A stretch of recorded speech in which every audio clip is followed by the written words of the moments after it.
ونتوكل عليه ونعوذ بالله من شرور أنفسنا ومن سيئات أعمالنا من يهده الله فلا مضل له ومن يضلله فلا هادي له ونشهد أن لا إله إلا الله وأن محمدًا عبده ورسوله أما بعد فإن خير الحديث كتاب الله وخير الهدي هدي محمد صلى الله عليه وسلم وشر الأمور محدثاتها وكل محدثة بدعة وكل بدعة ضلالة وكل ضلالة في النار. أما بعد فأعوذ بالله السميع العليم من الشيطان الرجيم من همزه ونفخه ونفثه. بسم الله الرحمن الرحيم. قال الله تبارك وتعالى في القرآن المجيد والفرقان الحميد هو الذي بعث في الأميين رسولا منهم يتلو عليهم آياته ويزكيهم ويعلمهم الكتاب والحكمة وإن كانوا من قبل لفي ضلال مبين.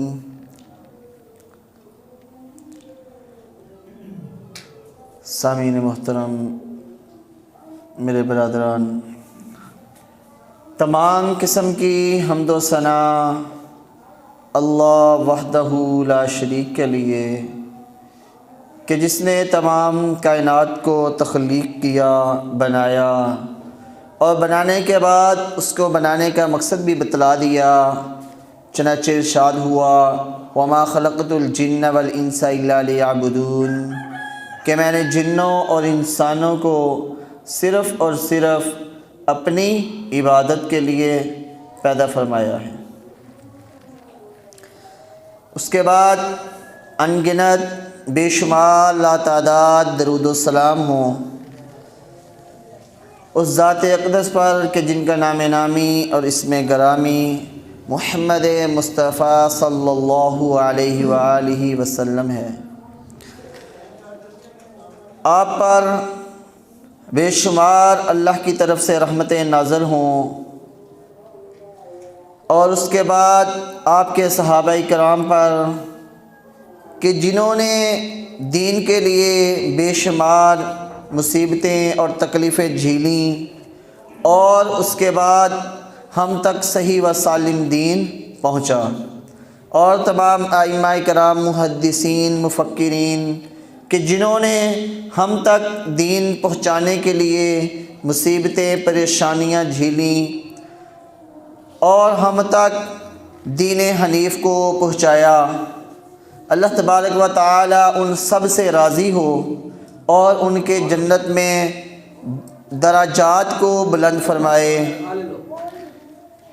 اور ان کو اللہ تبارک و تعالی اعلیٰ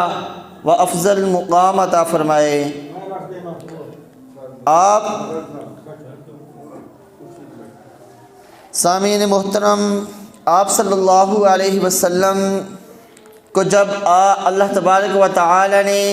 مبعوث فرمایا تو مبعوث فرمانے کا مقصد بھی بتلا دیا. چنانچہ ارشاد ہوا هو الذی بعث فی الامیین،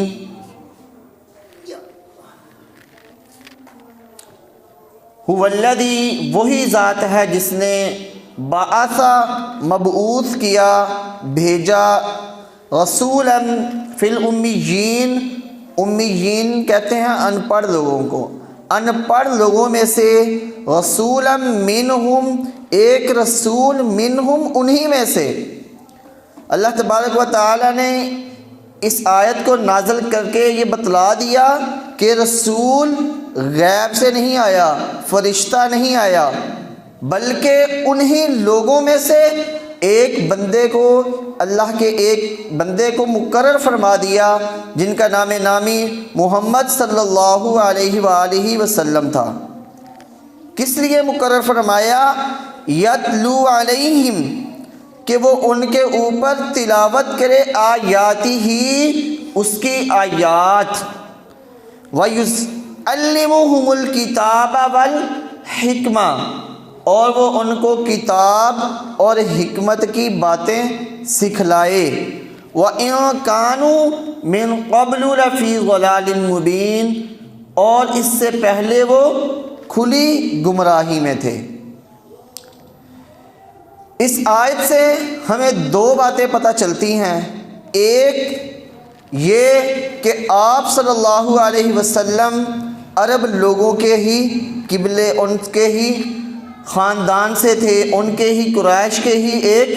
انسان تھے، جیسا کہ ہمارے ہاں عام رواج بن چکا ہے کہ کہتے ہیں رسول اللہ صلی اللہ علیہ وسلم انسان نہیں بلکہ نور تھے، جبکہ آپ صلی اللہ علیہ وسلم خود فرما رہے ہیں وَأَشْهَدُ أَنَّ مُحَمَّدًا عَبْدُهُ وَرَسُولُهُ، کہ میں اللہ کا بندہ ہوں اور اس کا رسول ہوں۔ جب ہم کلمہ پڑھتے ہیں تو تب ہم یہی گواہی دیتے ہیں کہ آپ صلی اللہ علیہ وسلم اللہ کے بندے تھے، اور قرآن مجید فرقان حمید کے اندر بھی بارہا جگہ پر آپ صلی اللہ علیہ وسلم کو اللہ کا بندہ کہا گیا ہے۔ قُلْ إِنَّمَا أَنَا بَشَرٌ مِثْلُكُمْ يُوحَىٰ إِلَيَّ، کہ اے پیارے پیغمبر صلی اللہ علیہ وسلم فرما دیجئے کہ میں تمہارے جیسا ایک انسان ہوں۔ بَشَرٌ مِثْلُكُمْ، مثل کہتے ہیں جیسے ایک جیسا، کہ تمہارے جیسا بشر ہوں، اور جو انسان ہے وہ سب سے بہترین مخلوقوں میں بہترین مخلوق ہے۔ اللہ تبارک و تعالیٰ فرماتے ہیں لَقَدْ خَلَقْنَا الْإِنسَانَ فِي أَحْسَنِ تَقْوِيمٍ، کہ ہم نے انسان کو بہترین ڈھانچے میں پیدا فرمایا ہے۔ تو اس سے یہ ظاہر ہوتا ہے اور ہمیں اس بات کا علم ہوتا ہے کہ جو سب سے بہترین مخلوق جسے تمام مخلوقوں پر فوقیت حاصل ہے وہ کون سی ہے؟ انسان۔ اور جب اللہ تبارک و تعالی نے آدم علیہ السلام کو تخلیق کیا، انہیں پیدا فرمایا، اور ان فرشتوں کو جو کہ نوری تھے، اگر ہم آپ صلی اللہ علیہ وسلم کو نور کہیں تو یہ آپ صلی اللہ علیہ وسلم کی معاذ اللہ اہانت ہے، کیونکہ آپ صلی اللہ علیہ وسلم فرشتوں سے زیادہ افضل ہیں۔ فرشتوں کو حکم ہوا کہ آدم علیہ السلام کو سجدہ کریں، کبھی کسی انسان کو آدم علیہ السلام سے لے کر آج تک کبھی کسی انسان کو اس چیز کا اللہ نے حکم نہیں دیا کہ وہ کسی غیر اللہ کے سامنے جھکیں یا اللہ کے علاوہ کسی اور کی عبادت کریں، بلکہ جب بھی انسانوں کو حکم ہوا تو وہ کس چیز کا حکم ہوا کہ اللہ کی عبادت کرو، اس کی وحدانیت پر ایمان لاؤ۔ اور آج ہم آپ صلی اللہ علیہ وسلم کو معاذ اللہ نور کہہ کے اور ان کو نور ثابت کر کے خوش ہو رہے ہیں، یہ ہم اچھا کام نہیں کر رہے، یہ آپ صلی اللہ علیہ وسلم کی معاذ اللہ توہین ہے کہ ہم ان کو فرشتہ کہیں یا ان کو یہ کہیں کہ آپ اللہ کے نوروں میں سے ایک نور ہیں، جبکہ اللہ تبارک و تعالی نے اور بارہا جگہ پر آپ صلی اللہ علیہ وسلم نے خود اس بات کا بتلایا ہے کہ میں تمہارے جیسا بشر ہوں۔ کبھی کسی نے سنا ہے کہ جبرائیل علیہ السلام کا کوئی بیٹا یا بیٹی ہے، اسرائیل علیہ السلام کا کوئی بیٹا یا بیٹی ہے، میکائیل کا، اسرافیل علیہ السلام کا کوئی بیٹا یا بیٹی ہو؟ کبھی کسی نے پڑھا ہو کہ فرشتوں کا کوئی بیٹا یا بیٹی ہے؟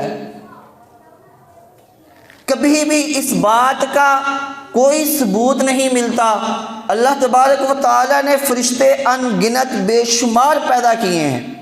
لیکن فرشتوں کا کام کیا ہے کہ جو اللہ رب العالمین نے ان کو حکم دینا ہے انہوں نے اسی کے مطابق چلنا ہے۔ ایک روایت میں آتا ہے کہ ایک فرشتہ جو زمین پر اترتا ہے دوبارہ قیامت تک اسے زمین پر اترنے کا دوبارہ موقع نہیں ملے گا۔ فرشتے انسانوں سے زیادہ طاقتور بنائے ہیں، لیکن انسان کو مخلوقوں میں سب سے بہترین مخلوق پیدا کیا گیا ہے کہ انسان سب سے افضل ہے، اور سب سے اعلیٰ جو مخلوق ہے وہ انسان ہے۔ آپ صلی اللہ علیہ وسلم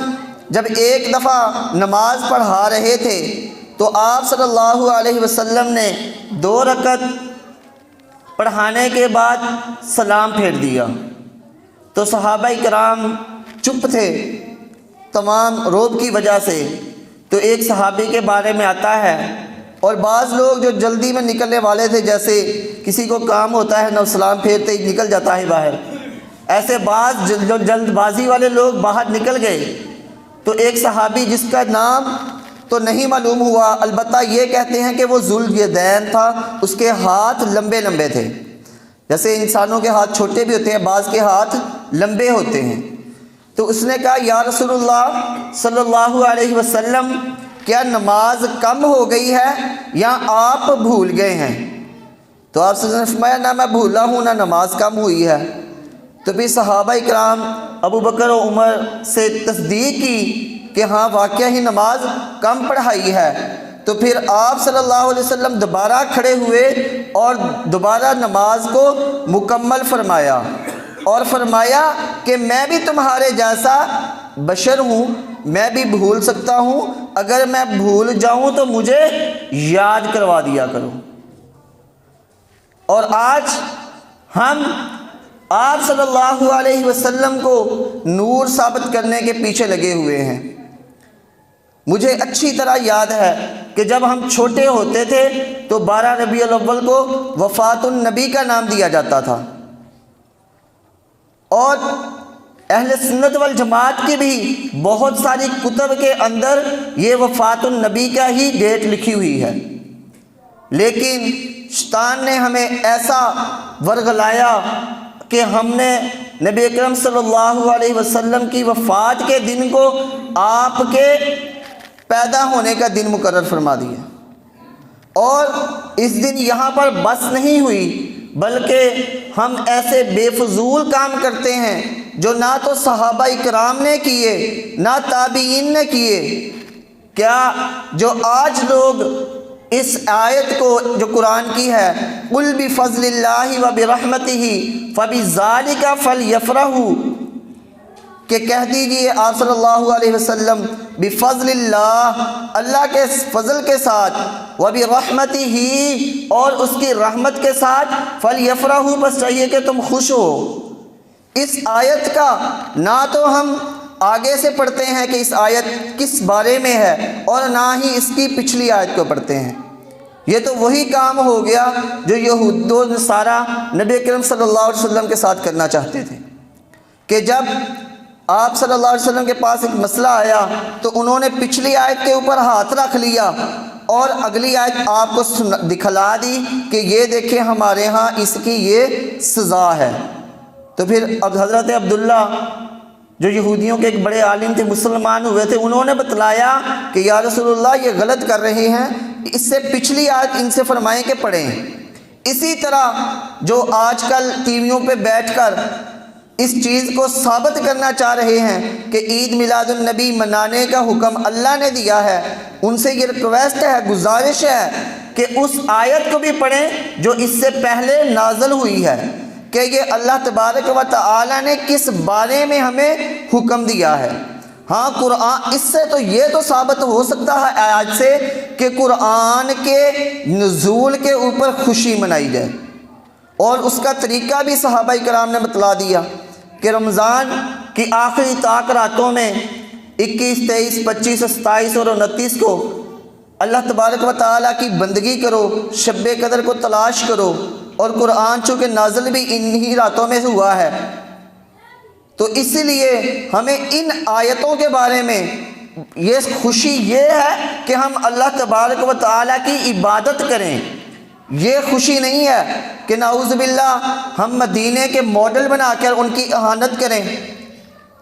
اگر کوئی کافر رسول اللہ صلی اللہ علیہ وسلم کی یا صحابہ کرام کی کسی کی گستاخی کرے تو ہم اس کی جان لینے کے لیے تیار ہو جاتے ہیں، لیکن حقیقت حال میں اپنے آپ کو مسلمان کہنے والے ہی آپ مدینہ کے ماڈل بنا رہے ہیں، خانہ کعبہ کی توہین کر رہے ہیں، ان کے ماڈل بنا کے گاڑیوں کے اوپر، گدھا گاڑیوں کے اوپر سڑکوں کے اندر رکھے ہوئے ہیں، اور پھر ان کو مسمار بھی کرتے ہیں۔ تو کیا یہ اہانت نہیں؟ معاذ اللہ، اللہ کی ہم پناہ مانگتے ہیں۔ ہاں ہم مسلمان ہیں، لیکن مسلمان وہی ہے کہ جس کے ہاتھ اور زبان سے دوسرے مسلمان محفوظ رہیں۔ اگر ہم اسلام کے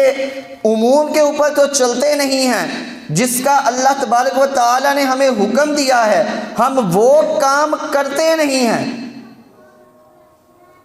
جب ہمیں نماز کے لیے بلایا جاتا ہے تو تب ہمیں بہانے تلاش کرنے کے لیے ضرورت ہو جاتی ہے پیش، کہ میرے کپڑے خراب ہیں، میں یہ کر رہا ہوں، میں فلاں کر رہا ہوں۔ لیکن اگر آپ اسی بندے کو دعوت دیں کہ ہاں بھئی وہ فلاں جگہ پہ جانا ہے، تو وہ فوراً کہے گا میں 1 منٹ میں کپڑے چینج کر کے آیا۔ تو اگر تب کپڑے چینج ہو سکتے ہیں تو کیا نماز کے لیے کپڑے چینج نہیں ہو سکتے؟ اسی طرح اور بھی بہت ساری ہمارے اندر فضولیات ہیں کہ جن کو ہم کافروں سے بڑھ کر، کافروں نے ہمیں ورغلایا ہوا ہے۔ ہمارے جو ہم بیٹھتے ہیں، زیادہ تر عوام جو ٹی وی پر کہہ رہے ہیں، جو ماڈل پورا سال ڈانس وغیرہ کرتی ہیں، ناچتی گاتی ہیں، وہ رمضان میں بیٹھ کر رمضان کی نشریات شیئر کر رہی ہوتی ہیں، حتیٰ کہ ان کو خود کسی چیز کا علم نہیں ہوتا۔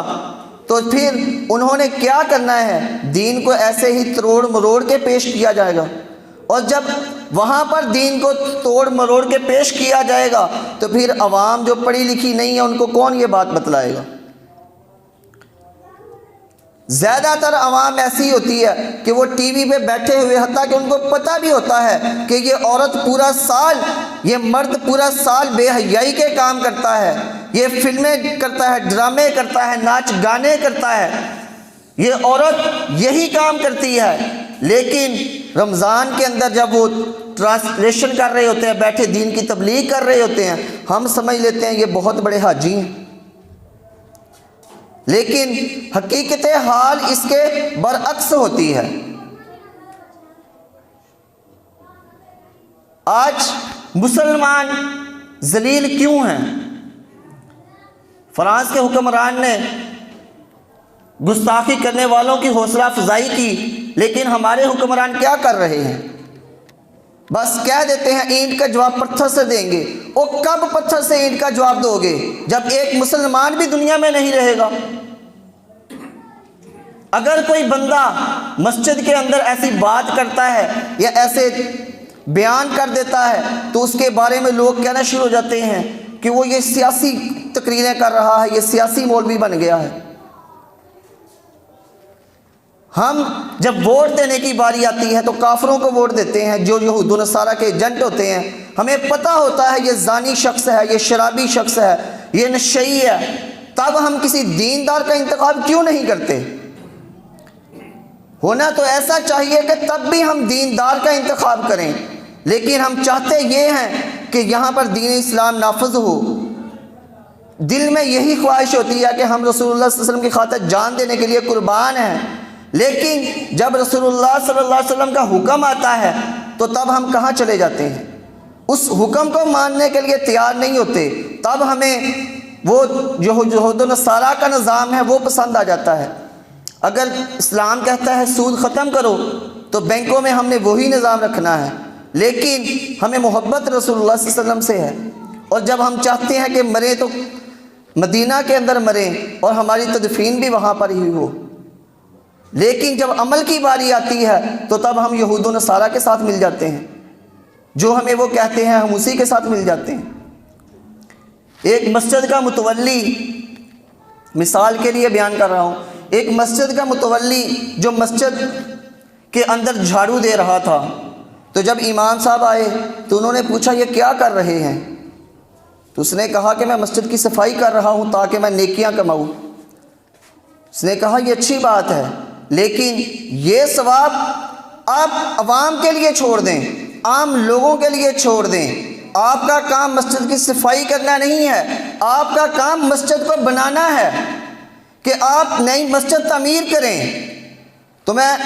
پاکستان کے وزیر اعظم سے یہ ریکویسٹ کرتا ہوں کہ آپ بیانات نہ دیں، آپ صرف منہ سے نہ کہیں بلکہ عملی طور پر کافروں کو کچھ کر کے دکھلائیں کہ ہم مسلمان ہیں اور ہمارا ایمان بھی مضبوط ہے اور ہم رسول اللہ صلی اللہ علیہ وسلم کے لیے جان دینے کے لیے قربان ہیں۔ میں یقین کرتا ہوں کہ یہاں پر سارے لوگ بیٹھے ہوئے ہیں جو رسول اللہ صلی اللہ علیہ وسلم کی خاطر جان دینے کے لیے جان قربان کرنے کے لیے حاضر ہیں، لیکن ہمارے پاس وسائل نہیں ہیں، ہم جا نہیں سکتے، سرحدیں بنی ہوئی ہیں، اتنی دور جانا یا اتنے سفر کا انتظام کرنا ہمارے بس کی بات نہیں ہے، لیکن ہم رسول اللہ صلی اللہ علیہ وسلم کی محبت میں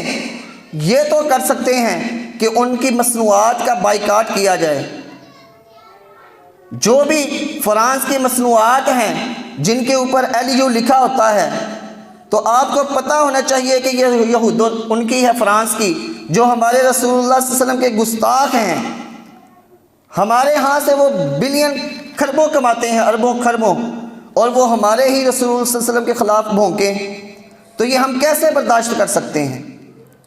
تو میری ریکویسٹ ہے تمام بھائیوں سے کہ آپ ان کی مصنوعات کا بائیکاٹ کریں۔ جو ٹوٹل کے پیٹرول پمپ ہیں یہ بھی ان کے ہی ملکیت ہیں، ان کے پیسے انہی کو جاتے ہیں،